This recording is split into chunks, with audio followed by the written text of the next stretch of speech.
Friend, स्वागत है आप सभी का आपके अपने यूट्यूब चैनल एएसएस एजुकेशन के एक और शानदार वीडियो में। आज की शानदार वीडियो में आप सभी यदि क्लास 12 में हैं तो इस वीडियो को जरूर इन तक जरूर देखिएगा, क्योंकि यह बीट स्टोन सेतु यह आपके लिए बहुत इंपॉर्टेंट क्वेश्चन है, क्योंकि यह हर बार बोर्ड पेपर में पूछा जाता है। तो इस बार 2024 में यह क्वेश्चन जरूर पूछा जाएगा।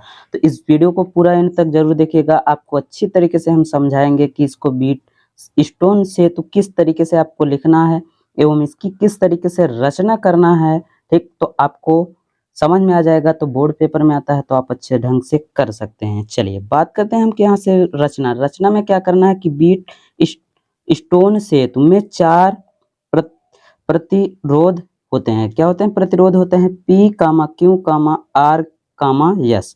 चतुर्भुज के 4 भुजाओं के दिशा में लगा होता है। क्या होता है? यहाँ चारों दिशाओं में लगा होता है। जैसे यहाँ से देख सकते हैं प्रतिरोध लगा है P, Q, R, S। ठीक, इस तरीके से प्रतिरोध लगा होता है चतुर्भुज में। ठीक, अब यहाँ से देख सकते हैं A, B, यहाँ B और C और D, यहाँ क्या है? चतुर्भुज है। तो चतुर्भुज के चारों दिशाओं में लगा हुआ है यहाँ से प्रतिरोध। ठीक, तथा बिंदु A व C के बीच में एक सेल को कुंजी K1, A और C में कुंजी एक लगी हुई है K1। ठीक, K1 लगा हुआ है और उसके बाद यहाँ से सेल कुंजी K1 के द्वारा जुड़ा हुआ होता है और बिंदु B व D के बीच में एक धारामापी J कुंजी लगी होती है। यहाँ से देखिए, यहाँ क्या लगा हुआ है? J कुंजी लगी हुई है। ठीक, इस कुंजी को क्या करते हैं? K2 के द्वारा जोड़ा जाता है। K2 के द्वारा जोड़ा जाता है। ठीक, इस K2 के द्वारा जोड़ा जाता है।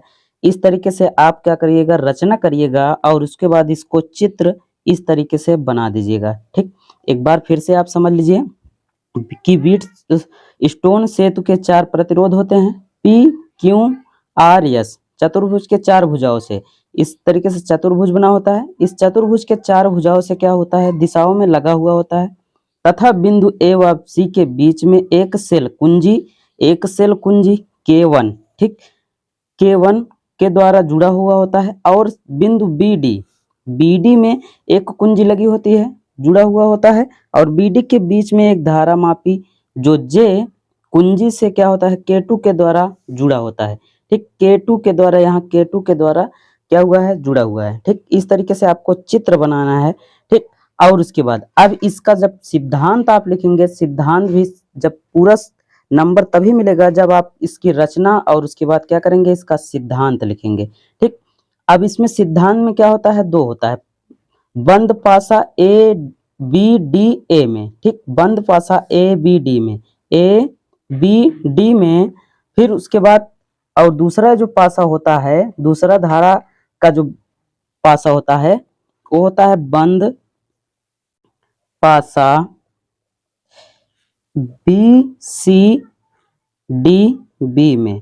ठीक, अब देखिए कि इसमें क्या होता है कि बंद पासा में I1P माइनस I2R, ठीक, बराबर 0। ठीक, क्यों? इसलिए कि जब धारा की दिशा प्लस तरफ होगी, मतलब कि समांतर दिशा में होगी तो वो क्या होगा? प्लस में होगा, और विपरीत दिशा में होगी, विपरीत दिशा में, तो धारा का मान क्या होगा? माइनस में होगा। ठीक, इसलिए यहाँ से I1 प्लस में हो जाएगा, I2 क्या हो जाएगा? माइनस में हो जाएगा।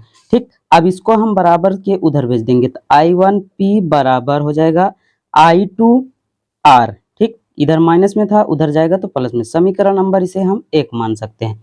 अब बंद पासा BC और DB में क्या कर सकते हैं? BC और DB में जब इसका पासा निकालेंगे तो I1Q माइनस I2S बराबर 0 हो जाएगा। ठीक, इसको भी पक्षांतर हम करेंगे।